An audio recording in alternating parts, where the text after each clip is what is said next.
Buenas noches, queridos amigos. Estamos en un nuevo programa del Club Cuántico, hoy con un invitado muy especial, Sergio Paolini. Él tiene un programa también acá en la radio universitaria que se llama Parliamo dell'Italia. Y vamos a tratar un tema que a los dos nos convoca mucho. Primero, saludarte, Sergio, agradecerte tu gentileza en asistir a nuestro programa.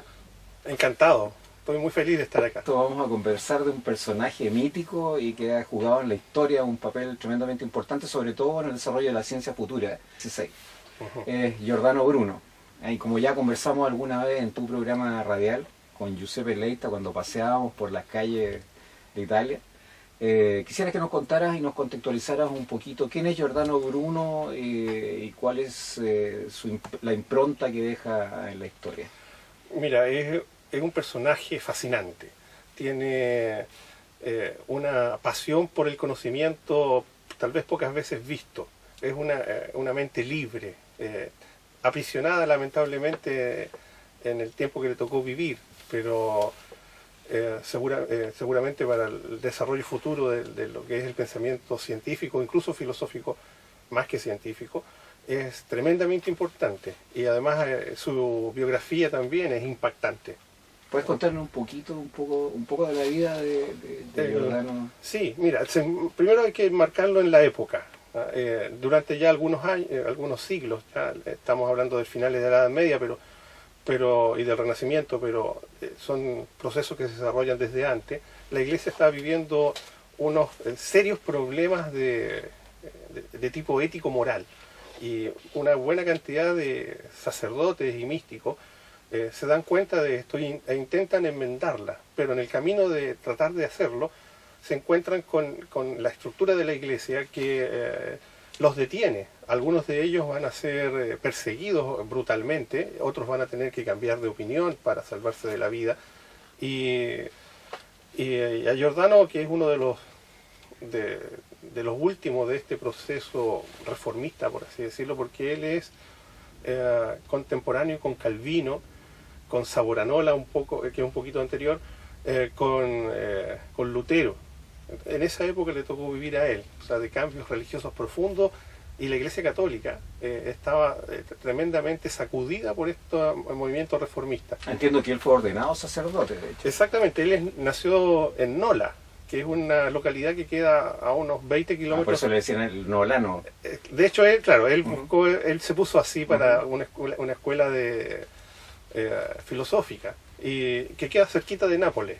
Y ahí él se ordena sacerdote a los 23, 24 años, teniendo ya algunas dudas acerca de su fe, porque él, si bien él buscó el conocimiento a través de las escrituras y de la Iglesia, su mente brillante lo empujaba a ir más allá y a ser, por lo tanto, un poco porfiado con la enseñanza estricta de la Iglesia.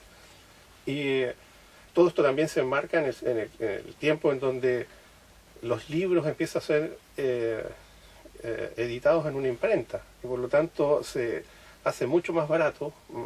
La gente tenía acceso a este conocimiento. Y podía leer la Biblia en su idioma, y no en cueros, que eran caros, lentos de escribir, que habían poco. Por lo tanto, nuestro héroe tenía acceso a, por ejemplo, a leer directamente la Biblia y a entender cosas que la ortodoxia de la Iglesia no permitía. No permitía, exactamente. Entonces, y él era muy libre. Pero entiendo que, de hecho, antes de que lo ordenen sacerdote, no sé si Domínico o algo. Domínico, sí, exactamente. Él ya tuvo problemas con la jerarquía y con... Exacto, de hecho... Durante su proceso de enseñanza, de hecho. Exacto, tuvo una especie de juicio con la Inquisición y libró. Por suerte para él se zafó de esto que podía significar su muerte. Y es ordenado sacerdote ya a los 24 años. A los 28 él tiene este juicio y sale de Nápoles y se va al mundo. Y viaja por el norte de Italia, por Suiza, donde conoce a Calvino. Él ya se retiraba un poco de la Iglesia, y con Calvino también tuvo conflictos. Después va a Francia. En Francia es amigo del embajador francés en Inglaterra, parte de Inglaterra. A todo esto siempre tiene cursos en distintas universidades muy prestigiosas. Después se hace luterano y finalmente es excomulgado de la iglesia luterana. Ha tenido conflictos en una corta vida. Él vivió 50 años, 52 años. Era un jovencito. Exactamente, casi un niño. Y en esa corta vida él tuvo conflicto con los católicos, con los calvinistas y con los luteranos.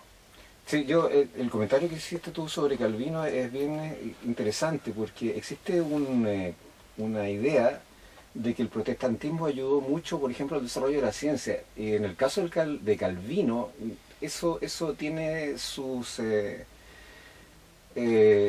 bemoles, porque de hecho la muerte de Servet no se produce en terreno católico, se produce de Servet, de Miguel de Servet, que habla de la circulación de la sangre, no se produce en terreno católico, sino que se produce en terreno protestante. Claro. Y muchos dicen que en realidad su muerte finalmente es propiciada por Calvino. O sea, hubo un grado de intolerancia no solamente por parte del catolicismo, sino que del protestantismo también. Bueno, de hecho, las iglesias cristianas enfrentadas llegaron a niveles de fanatismo que podríamos no creer hoy. Nosotros no concebimos al cristianismo fanático, pero sí lo fue y con creces. Y muchas personas que eran sabios, eran de tipo pensadores, filósofos e incipientes científicos, sufrieron en carne propia la intolerancia religiosa. Bueno, de hecho muchos de los grandes pensadores incluso nacen en el mismo seno del catolicismo, o sea, son católicos inicialmente. Ajá. Y finalmente terminan manifestando otra idea opositora al dogma reinante. Entonces, y es el escenario en donde se mueve precisamente nuestro personaje de hoy, que es Giordano Bruno. Bueno, para algunos autores es un incipiente científico, y se le ha tomado desde esa vertiente, pero más que científico él era un místico filosófico. De hecho, su condena final a muerte, tenemos que decirlo, se debe más a estos aspectos religiosos que al aspecto científico de su obra, que tampoco era tan, o sea, si lo miramos desde la perspectiva actual, no es tan científica. Él era bastante más un místico, pero permitió abrir las mentes de una manera a las generaciones posteriores, que hizo que la ciencia en sí avanzara a pasos agigantados. Quizás podríamos decir que Giordano era un libre pensador. Es decir, exactamente. Más que... Hay una especie de mistificación de la ciencia. Yo creo que la importancia de estos hombres, que además no son solamente importantes en estas épocas, es precisamente eso, la capacidad para pensar por sí mismo y abrir derroteros diferentes, más que la justeza de sus ideas, son la fuerza que tienen y además la pertinacia en mantener sus principios. Bueno, de hecho fue condenado por pertinaz. Es uno de los conceptos con los cuales él fue condenado finalmente. Y también tenemos que recordar que él pasó muchos siglos de olvido. Porque una vez muerto, la iglesia se encargó de que su nombre no fuera muy conocido. No, sus libros pasaron al índice de libros prohibidos. Exactamente, los quemaron junto con él. Y además, quien rescata la figura de Giordano Bruno son los italianos del siglo XIX, en donde hay toda una revisión de su historia, y entre los personajes que salen a la luz es Giordano, y la gente del pueblo hace colectas y finalmente consiguen levantar una estatua en la plaza, el campo de Flores, Campo di Fiori, donde él fue muerto. Y está la estatua hoy ahí, y que viene desde el siglo XIX, y desde ahí en adelante nunca ha faltado una flor en esa estatua. Sus cenizas se perdieron. Exactamente, fueron lanzadas al río. Exactamente. Bueno, yo les rescato muchas cosas a Giordano Bruno, y entre otras, por ejemplo, que él logró mirar más allá en el universo. A pesar de que no es científico aún, él es un lector de Copérnico, que ha fascinado con Copérnico, y también le discute algunas ideas, porque lo que estaba antes era que la Tierra era el centro de todo, y el Sol giraba alrededor de esta, y todos los astros giraban alrededor de la Tierra, porque la Tierra era el centro de la creación. Idea que fue tomada desde Ptolomeo, un griego que vivía en Egipto, ¿no? En Alejandría. Y esta idea fue tomada por los cristianos, que les hizo mucho sentido de que la Tierra fuera el centro, porque Dios la hizo la reina de la creación. Y era evidente, todo gira alrededor de la Tierra. El Sol sale, incluso en el Salmo 19, si ustedes, querido radioescucha, pueden revisarlo, aparece claramente que el Sol sale por el levante y recorre todo un camino y se esconde en una gruta en el poniente. Por lo tanto, Dios no había descubierto la pólvora, sino que decía algo que era evidente a los ojos de cualquier persona, que el Sol se mueve por el cielo. ¿Quién podía discutir esto? O sea, si le preguntamos a un niño pequeño hoy si el Sol es el que se mueve, ¿ah? Va a pensar lo mismo, que es el Sol el que se mueve. No teníamos un punto de referencia. Y bueno, Copérnico nos enseña este punto de referencia, que es la Tierra la que está girando sobre sí misma, y por eso pareciera como un bailarín, y por eso pareciera que todo lo demás se mueve, pero el que se mueve es esta Tierra bailarín. Y Giordano queda fascinado con esta idea, pero también dice, y discutiéndole un poco a Copérnico, no es el centro el Sol. No sabemos cuál es el centro. No sabemos qué está arriba o abajo. Nadie había puesto estas preguntas en la cabeza de nadie. El universo es infinito. No hay una bóveda celeste sobre nosotros. Hay un dibujo del siglo XIX donde aparece un hombre sacando la cabeza por esta bóveda celeste y mirando otros soles, y que interpreta el pensamiento de Giordano Bruno. Para él el Sol era otra estrella más como todas las otras. O sea, los infinitos soles. Exactamente, y que iban a tener infinitas tierras.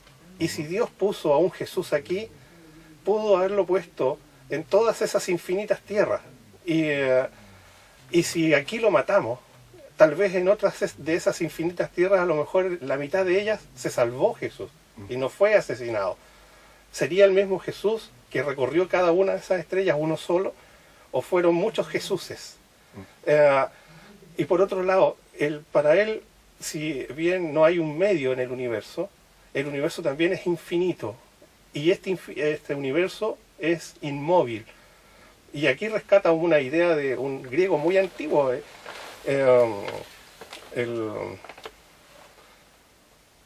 cuyo nombre se me acaba de escapar, de Halicarnaso, y que decía que el ser era todo y el ser es infinito porque una especie de panteísmo. Exactamente, que si el ser, Heráclito ya me voy a acordar del nombre, si el ser se movía, significaba que se movía dentro de algo, y por lo tanto el ser no puede tener límites, es infinito, no puede morir porque es eterno.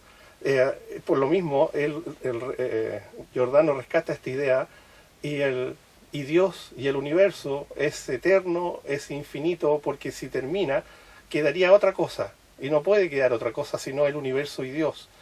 Es lo único inmóvil, pero todo lo demás adentro se está moviendo. Es una idea luminosa, que no estaba... pero es ponte en el contexto exactamente, de la época, además. Y que si bien él para desarrollar esto no utilizó la ciencia, utilizó su razonamiento lógico, sí despertó arrojó luz a los científicos modernos. Y él, por todas partes donde fue, llevaba estas discusiones, y era un académico respetado. Exactamente, y además un muy buen debatidor. Bruno, Sergio, cuéntanos un poquito de esta odisea de Giordano, este juicio que tiene con la Inquisición. Entiendo que es invitado a Venecia, engañado en el fondo. Exactamente, mira, él ya ha viajado por toda Europa, toda Italia, toda Francia, Inglaterra, Alemania, ha escrito en estos lugares, y recibe el llamado de un admirador, ¿no? Y que vive en Venecia, Entonces un admirador con dinero, poderoso. Giordano Bruno no era un místico pobre, no, él tenía mecenas y uno de estos fue el que lo invita a... Monásico, me parece. Sí, Monásico, exactamente, lo invita a Venecia como profesor de él y en las clases que empieza a tener, este personaje empieza a dudar y a tener como una especie de miedo de las palabras de Giordano, el cual, por ejemplo, nos dice que al final de todo, del tiempo, el diablo, Satanás, también va a ser perdonado, porque Dios es bueno. Entonces, ¿cómo va a dejar que una de sus criaturas se muera? Entonces, esto está totalmente alejado de la ortodoxia, de cualquier cristianismo moderno. Entonces, él va a ser acusado por este mecenas suyo, y lo va a tomar la Inquisición en Venecia, y automáticamente la Inquisición de Roma lo manda a llamar, y va a pasar 8 años preso en unas lúgubres cárceles en Roma. En 1599 empieza su juicio final, o sea, ya estuvo 8 años preso sin juicio, y en varios momentos les piden los distintos sacerdotes que lo están interrogando, interrogaciones como son en esa época a base de tortura, ¿no? Entonces, que se retracte, y él nunca lo va a hacer. Y es llevado a juicio por un sacerdote famoso, que después también va a ser el que esté en el juicio de Galileo, y actualmente desde el año 1930 es santo. Uno podría ponerse a pensar cómo es posible, pero así es los misteriosos caminos del Espíritu Santo. Y él lo van a interrogar fuertemente, él no va a retractarse de nada, lo van a llevar al suplicio, que es a ser quemado en una hoguera, y como un detalle especial, él no va a tener la misma suerte que otras personas quemadas. La costumbre era que todo condenado a la hoguera fuera muerto antes, y lo que se quemaba en la hoguera era una persona muerta, era la carne, ya estaba muerto, entonces, y luego era incinerado. Pero con Giordano vamos a hacer una excepción. Nuestra iglesia lo va a quemar vivo, literalmente. Le van a ofrecer un crucifijo, y él lo rechaza. Les dice a sus jueces que ellos tienen más miedo exactamente que él en ese momento. Ustedes tienen más miedo en darme la condena que yo en aceptarla. Y ese día él va a estar en el paraíso, desafiante hasta el final. Murió con las botas puestas, podemos decir. Junto con él se van a quemar también sus libros. Ahora, tenemos que ponernos a imaginar cómo pudo haber sido ese dolor infinito de una persona que se está quemando. Si a nosotros nos duele la quemazón de un fósforo, que ponemos el dedo en la llama de un asado, pensar lo que pudo haber sufrido Giordano Bruno es espeluznante. Un suplicio enorme. Exactamente, y todo por la fe, ¿no? O sea, cuando uno habla de fanatismo y piensa en los fanatismos de hoy y se horroriza, los de antaño no fueron menores. Exactamente, y fueron cristianos, católicos, algunos de ellos santos, y hoy día podemos decir, pucha, mire, yo lo único que he traído aquí algo para leer, algunas cositas, solamente para indicarle lo siguiente. Él fue condenado por esto, por tener opiniones en contra de la fe católica y hablar en contra de ella y sus ministros. Pues yo podría ser quemado por esto. Tener opiniones contrarias a la fe católica sobre la Trinidad, la divinidad de Cristo y la Encarnación. yo creo que también podría ser quemado si me preguntan esto a mí. Tener opiniones contrarias a la fe católica en relación a Jesús como Cristo. Tener opiniones contrarias a la fe católica en relación a la virginidad de María, la madre de Jesús. Contrarias a la transubstanciación y a la misa. Yo tengo mis dudas. ¿Está Jesús ahí en cuerpo y sangre? Bueno, yo podría ser quemado por esto. Decir que existen múltiples mundos, vuelto a ser quemado. O sea, las razones por las que fue él muerto nos puede caer a muchos de nosotros que tenemos una opinión libre. Por suerte nos toca vivir en una etapa de la historia distinta, que podemos pensar, decir y sin necesidad de ofender a nadie, disentir y razonar. Pero Giordano Bruno no tuvo la suerte. Quizás esta es la impronta que dejan estos personajes en la historia de lucha y de esta pertinacia que hablamos al principio, que es lo necesario. Estos son seres imprescindibles en la historia. Sin estos seres no seríamos lo que somos. No se habrían hecho ni las revoluciones, ni los grandes cambios, ni estaríamos viendo sistemas democráticos. Exactamente.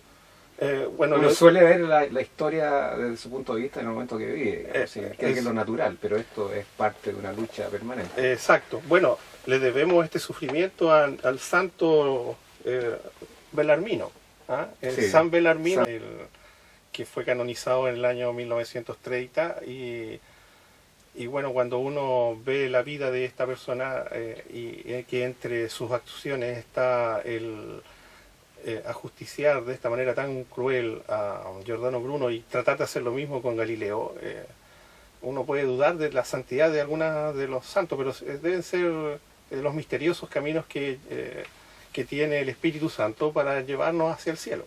Pero finalmente los que triunfan son Galileo y Giordano Bruno, y el resto es absolutamente olvidado. Exactamente. Bueno, Galileo ya es más científico, y por lo tanto también peligroso desde ese punto. Giordano fue castigado por la parte teológica, porque él no era tan científico, él era más un místico, y que alimentó la ciencia desde la misticidad. Pero Galileo ya no, él es un hombre desde la ciencia, y que están apuntando todos juntos, incluso con Kepler, con Copérnico, a dar los fundamentos de la ciencia moderna. Sergio, bueno, llegamos al final del programa. Yo quiero agradecer tu presencia acá como colega conductor del programa con el Parliamo dell'Italia y nosotros con el Club Cuántico.